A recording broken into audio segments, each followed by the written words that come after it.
Shalom sahabat setia yang dikasih oleh Tuhan. Jumpa lagi di dalam acara Renungan Sahabat Setia. Pada hari ini kita akan membahas satu topik yang selalu kita lakukan, yakni tentang doa. Judulnya adalah Doa Menguatkan Otot Rohani. Saya akan membacakan untuk kita semua dua ayat firman Tuhan dari Yakobus 5 ayat 16 dan dari 1 Tesalonika 5 ayat 17. Karena itu hendaklah kamu saling mengaku dosamu dan saling mendoakan supaya kamu sembuh. Doa orang yang benar bila dengan yakin didoakan sangat besar kuasanya. 1 Tesalonika 5:17, tetaplah berdoa. Sangat singkat jadi bisa kita hafalkan. Tetaplah berdoa. Sahabat setia yang dikasih oleh Tuhan, pernah ada satu dokter ateis yang melakukan riset tentang sebuah doa. Kenapa dia tertarik melakukan riset tentang doa? Karena kisahnya berawal ketika dia menangani seorang nenek-nenek di rumah sakit. Nenek-nenek ini walaupun sudah menjelang ajal tetap setia berdoa. Dan setiap kali berdoa kelihatan tenang sekali seluruh wajah, dan dia juga tidak kelihatan sedang sakit begitu ya. Jadi dokter ini akhirnya penasaran sekali. Dalam keadaan cepat dia merakit sebuah benda untuk mengukur sebenarnya ada apa sih ketika seseorang itu sedang berdoa. Jadi akhirnya dokter ateis ini meminta kepada keluarga dari nenek ini untuk diuji coba dengan alatnya semacam EKG gitu ya, semacam alat-alat yang ditempelkan di jantung, di nadi dan sebagainya, begitu ditempelkan. Ketika nenek ini berdoa, lalu alat itu ditempelkan dan ternyata diukur. Alatnya ini walaupun sudah sampai kepada angka maksimal, tapi sepertinya ketika saat berdoa, kekuatan dari doa itu sepertinya hendak menuju ke angka yang lebih maksimal lagi kalau alat itu ada angka yang lebih maksimal begitu ya. Nah, tetapi karena alat ini terbatas, maka dokter itu menyimpulkan bahwa doa seorang Kristen mempunyai kekuatan 55 kali lebih kuat daripada output dari stasiun radio yang dipancarkan ke seluruh dunia. Doa adalah bentuk terkuat dari energi generatif. Nah, yang terakhir ini, doa adalah bentuk terkuat dari energi generatif ini adalah hasil penelitian orang yang memenangkan Nobel ya. Nah, jadi ini adalah perpaduan teori yang sangat kuat sekali ketika sains mencoba untuk mencari tahu apa sih kekuatan doa dan berapa kalikah kekuatan doa tersebut. Nah, saudaraku yang dikasihi oleh Tuhan, tidak heran kalau Yakobus pada zamannya, karena belum ada alat untuk mengukur doa, maka dia mengatakan doa orang yang benar bila dengan yakin didoakan sangat besar kuasanya. Artinya apa? Sangat besar kuasanya itu artinya tidak terukur. Nah, sampai sekarang kan ketika ada orang mencoba untuk membuat riset dengan mengukur daya ataupun energi dinamika dari doa itu masih belum bisa dipastikan ya. Tapi yang jelas adalah untuk sementara alat yang bisa mengukur dan belum maksimal itu dikatakan doa orang Kristen mempunyai kekuatan 55 kali lipat lebih kuat dari output dari stasiun radio yang dipancarkan ke seluruh dunia. Nah, ini luar biasa dahsyatnya saudara. Jadi setiap hari seorang Kristen itu mesti berdoa karena di dalam doa itu ada kekuatan yang luar biasa. Saudaraku yang dikasihi oleh Tuhan, menyadari hal itu, maka janganlah seorang Kristen pun malas berdoa ya, malah harus dijadikan semakin rajin berdoa. Karena apa? Karena di dalam doa mempunyai kekuatan yang besar. Nah, supaya kita jangan lagi ada alasan untuk tidak berdoa, mari kita membuat kreasi doa yang menarik ya. Nah, karena doa tidak ada format khusus, tidak ada format yang baku, Tuhan Yesus mengajarkan doa Bapa kami itu tidak harus dengan kita memejamkan mata, lipat tangan dan sebagainya. Tidak ya. Yang jelas di dalam doa tersebut ada unsur kita memuliakan Allah, kemudian ada unsur permohonan, dan kemudian ada kembali lagi unsur doksologi. Segala kemuliaan hanya untuk Allah. Nah, sebenarnya saya sangat setuju dengan sebuah definisi yang mengatakan bahwa doa orang Kristen adalah menyesuaikan kehendak kita dengan kehendak Allah. Karena apa? Di dalam doa Bapa kami ada kalimat, jadilah kehendakmu di bumi seperti di surga. Artinya apa? Kalau kita berdoa, kita memohon kehendak Tuhan yang jadi. Nah, ketika kita berdoa, sesungguhnya kita ini sedang menyesuaikan kehendak kita pribadi dengan kehendak Tuhan. Jadi kalau sesuai dengan kehendak Tuhan, Tuhan jawab, Tuhan kabulkan, puji Tuhan. Tetapi kalau belum sesuai dengan kehendak Tuhan, nah kitanya yang menyesuaikan dengan kehendak Tuhan. Tuhan tidak kabulkan, ternyata itu tidak baik untuk kita. Begitu ya doa kita ya. Yang jelas adalah setiap doa pasti didengar oleh Tuhan. Masalah jawabannya itu adalah ada di dalam agenda Tuhan. Nah, sekarang mari kita membuat kreasi doa yang menarik. Yang pertama, kita bisa membuat doa kita menarik dengan apa? Membisikkan pokok doa kepada teman ya. Jadi kita ini kan punya banyak teman ya. Kalau teman yang dekat ya, kita bisa membisikkan doa ya. Pokok doa. Hei, sobat, tolong dong doain saya sakit nih gitu ya. Nah, jadi kita bisa memberikan pokok doa kepada teman kita ya. Kita membisikkan dia pokok doa sehingga dia berdoa untuk kita di rumah ataupun di mana saja ketika dia berada. Lalu kreasi yang berikutnya adalah dengan teks lagu. Saudara, saya sering sekali menggunakan doa Bapa Kami itu dengan nyanyi ya. Saya menyanyikan lagu doa Bapa Kami begitu. Bapa kami yang di surga, dikuduskanlah namamu, datanglah kerajaanmu. Saya suka sekali lagu yang seperti itu saudara ya. Jadi lagu ya, kita bisa mencari syair lagu yang sesuai dengan hati kita lalu kita nyanyikan begitu ya. Nah, jadi enggak ada format yang membuat kita harus begini begitu ya. Tidak ada ya. Karena apa? Karena doa itu adalah komunikasi dengan Tuhan. Jadi dapat kita lakukan dengan penuh sukacita di hadapan Tuhan. Bisa menggunakan teks lagu untuk berdoa. Lalu yang berikutnya tentang sikap doa. Nah, ini juga bebas ya, tergantung kekuatan kita. Kalau kita kuat berdiri 1 jam, silakan berdoa dengan berdiri 1 jam. Kalau kita kuat berlutut, silakan. Kalau suka menumpukan tangannya ya di meja, silakan.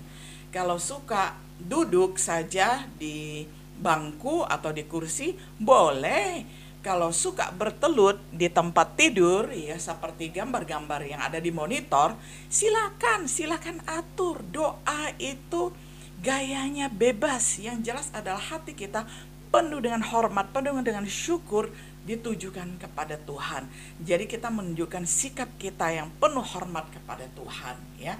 Jadi terserah mau gaya apa.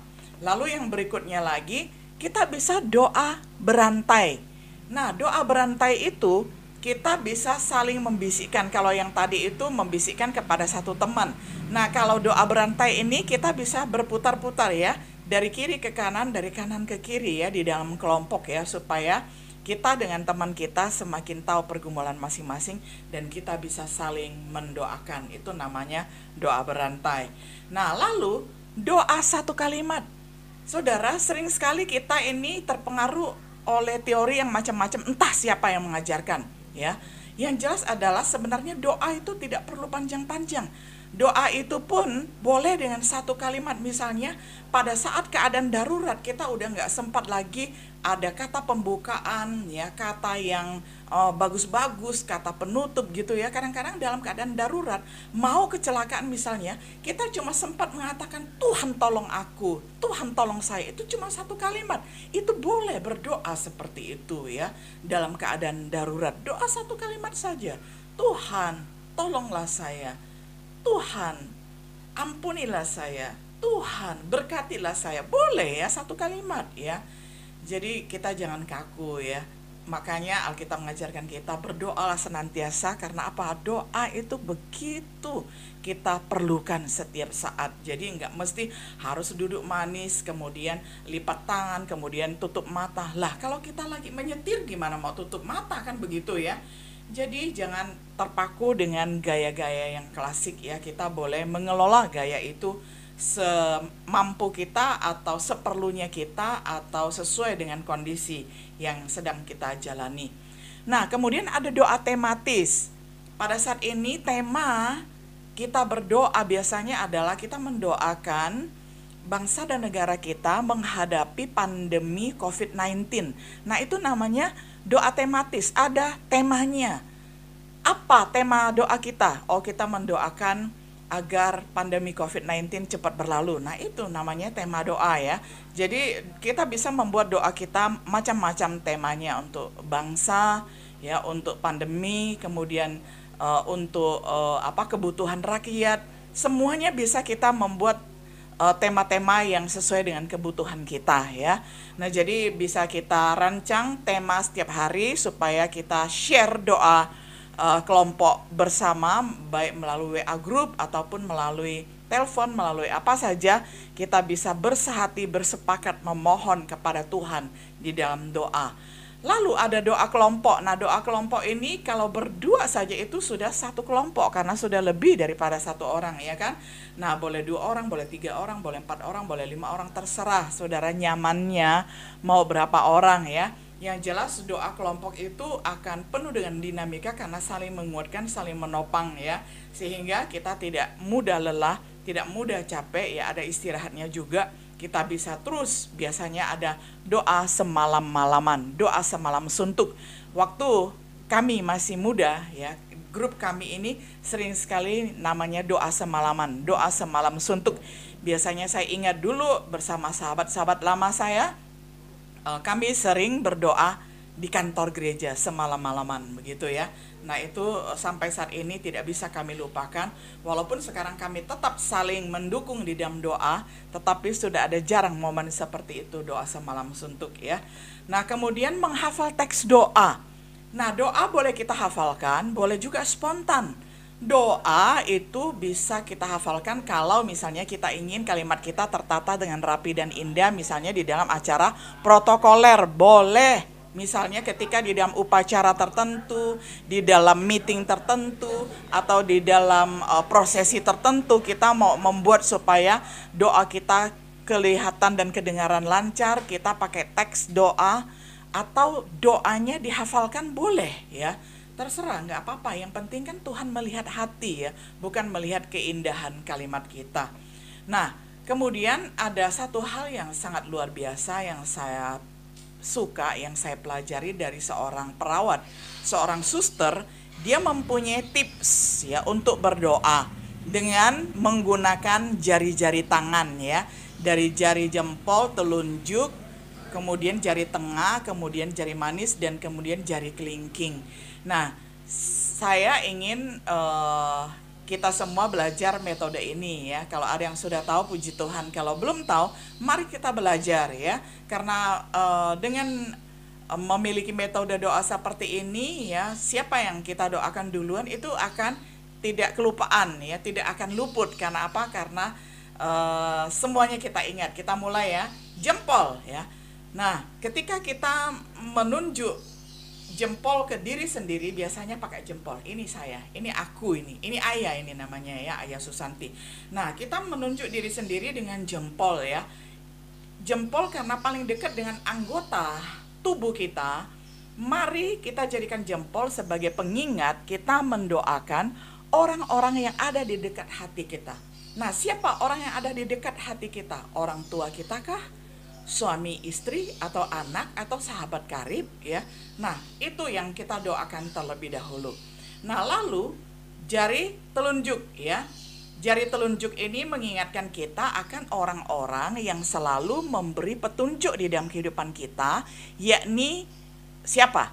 Dosen kita, guru kita, orang tua kita ya kan sering memberi petunjuk. Nak, kamu begini-begini ya. Mahasiswa, begini ya yang harus kamu kerjakan gitu ya. Nah, jadi mari kita doakan orang yang selalu memberi petunjuk di dalam kehidupan kita, guru kita, ya orang tua kita, pendeta kita, dosen kita, ya kita doakan mereka. Karena mereka butuh kekuatan ekstra supaya dapat bekerja dengan maksimal untuk mengajar orang-orang hidup tertib, mengajar orang hidup takut akan Tuhan, sehingga mereka butuh kekuatan lebih. Mari kita doakan mereka. Nah, lalu yang ketiga, yakni jari yang paling tinggi ya. Kalau kita lihat begini kan jari paling tinggi ya. Ini apa namanya? Jari tengah ya. Nah, jari tengah kita mengingat pemimpin ya, karena begini kan kelihatan dia tengah ini paling tinggi ya. Nah, pemimpin kan orang yang tinggi di dalam kehidupan kita. Mari kita doakan, kita ingat pemimpin keluarga, doakan kepala keluarga, doakan pemimpin bangsa, doakan pemimpin negara, doakan pemimpin gereja. Nah, itu luar biasa saudara, kita berdoa untuk pemimpin-pemimpin kita. Dari strata yang paling kecil sampai yang paling tinggi ya, dari yang paling kecil sampai paling besar ya, dari keluarga sampai pemimpin dunia begitu ya, kita doakan mereka. Nah, lalu yang keempat, ini adalah jari yang sangat sulit kalau kita untuk tunjuk atau kita bekerja ya. Kalau kita bekerja pakai jari manis ini sangat sulit, karena apa? Makanya dia disebut jari manis. Biasanya kita kasih cincin, karena apa? Karena ini mengingatkan jari manis kita tidak bisa mandiri ya. Dia tidak seperti jari-jari yang lain yang lincah, yang bisa bekerja dengan cepat. Tetapi jari manis ini sulit kalau dia kerja sendirian. Nah, kita mengingat untuk orang yang kurang mampu. Makanya orang yang kurang mampu mesti kita bantu ya. Misalnya orang yang tunawisma, mereka yang hidup kekurangan, mereka yang hidup di garis marginal kemiskinan, mereka yang ada di dalam pembinaan masyarakat, ada di lapas, ada di lembaga pemasyarakatan, mereka yang ada di panti jompo, mereka yang ada di panti asuhan, mari kita bantu, kita doakan mereka ya. Nah, jadi jari manis mengingatkan kita akan orang-orang yang nggak mampu ya. Karena apa? Jari ini sulit sekali untuk bekerja sendiri, jadi kita harus dukung mereka, menolong mereka untuk bangkit dari keterpurukan, membuat mereka hidup lebih baik, sehingga mereka juga akhirnya memuliakan Tuhan di dalam hidupnya. Nah, yang terakhir, jari kelingking ya. Jari kelingking ini ya mengingatkan kita, ini adalah jari yang paling kecil ya. Artinya, mari kita doakan untuk diri sendiri. Mengapa jari yang paling kecil ini mengingatkan untuk mendoakan diri sendiri? Karena jari kelingking ini, saudara, mengingatkan ini adalah jari yang terkecil. Artinya kita belajar tidak egois, kita belajar mendoakan orang lain terlebih dahulu, baru terakhir kita mendoakan kebutuhan diri sendiri. Jadi selama ini kalau kita hanya berdoa untuk diri sendiri, jangan-jangan kita adalah orang yang egois ya. Mari kita terapkan metode berdoa dengan 5 jari ini. Kita sudah tahu ya, jempol, telunjuk, jari tengah, jari manis, lalu yang terakhir jari kelingking, baru berdoa untuk keperluan diri sendiri ya, mendahulukan kepentingan orang lain. Saya pikir ini adalah metode yang saya sendiri sangat sukai, kiranya saudara juga menyukainya. Nah, doa itu besar sekali kuasanya, dan saya juga selalu terharu dan teringat kalau melihat The Prayer Hand ya, kisah tentang tangan yang berdoa, tentang 2 saudara dari Jerman ya, karena mereka terdiri dari 18 bersaudara, besar sekali keluarga ini ya, 18 bersaudara. Gimana papanya, walaupun bekerja sebagai tukang emas ya, tidak bisa membiayai anak-anak mereka yang 18 itu kuliah dengan baik. Jadi saudara yang paling tua dengan adiknya yang nomor 2 itu ingin dan bercita-cita menjadi pelukis terkenal ya, karena mereka mempunyai kesenian yang sangat tinggi sekali, dan mereka ingin kuliah di universitas. Ini kisah sudah 5 abad yang lalu ya, terjadi pada abad ke-15. Nah, singkat cerita, mereka melempar koin untuk membuang undi. Siapa yang menang undi, dia akan kuliah duluan, sedangkan yang kalah undian, dia yang akan membiayai saudaranya sekolah duluan ya, kuliah duluan. Nah, ternyata yang memenangkan ini adalah Albrecht Dürer ya, orang Jerman, sulit menyebut namanya. Nah, jadi inilah ya, dia sebagai kakak sulung, dialah yang kuliah duluan, dan 4 tahun dia kuliah, dan wah, hasil lukisannya melebihi mahal gurunya ya. Jadi sangat berbakat di dalam melukis. Nah, selesai kuliah, dia mengundang adiknya untuk melanjutkan kuliah karena dia sudah bisa menghasilkan uang. Tapi selama ini adiknya bekerja di pertambangan dan tangannya itu sudah rusak semuanya sehingga tidak bisa lagi untuk bekerja. Dan ketika sang kakak melihat tangan adiknya yang rusak, disitulah akhirnya dia mengambil kuas dan dia melukis bahwa tangan adiknya walaupun sudah rusak, sudah sangat banyak urat-uratnya, sudah rematik karena kerja di pertambangan, tetapi bagi dia tangan adiknya inilah tangan doa yang paling indah karena apa? Sudah membiayai dia untuk kuliah. Nah, ini adalah kisah-kisah inspiratif tentang doa. Kiranya kita juga bisa menjadi pendoa-pendoa yang baik, ya, pendoa syafaat. Mari kita menjadi pendoa syafaat. Karena dengan kita mendoakan kebutuhan orang lain, kita sendiri juga akan dikuatkan. Kita sendiri juga melayani. Karena pelayanan doa itu sangat dahsyat karena apa? Tidak perlu kita membeli tiket, kita bisa mendoakan orang di luar negeri. Kita tidak perlu mengurus visa, ya. Kita juga sudah bisa mendoakan ya orang-orang yang jauh di sana di seberang benua ya. Di 5 benua bisa kita doakan orang-orang di benua Amerika, Eropa, Asia, Afrika, Australia ya. Nah, jadi doa ini adalah pelayanan yang paling efektif di rumah. Kita menjadi pendoa syafaat, kita memuliakan Tuhan di dalam hidup kita. Maukah saudara berdoa untuk saya hari ini? Dan saya berdoa juga untuk saudara. Kiranya kita saling topang menopang di dalam doa, terutama di masa-masa COVID-19 ini. Kita perlu saling mendoakan setiap hari. Sahabat setia yang dikasihi oleh Tuhan, mari kita berdoa di dalam kehidupan kita masing-masing. Kiranya Tuhan menolong kita semuanya. Shalom.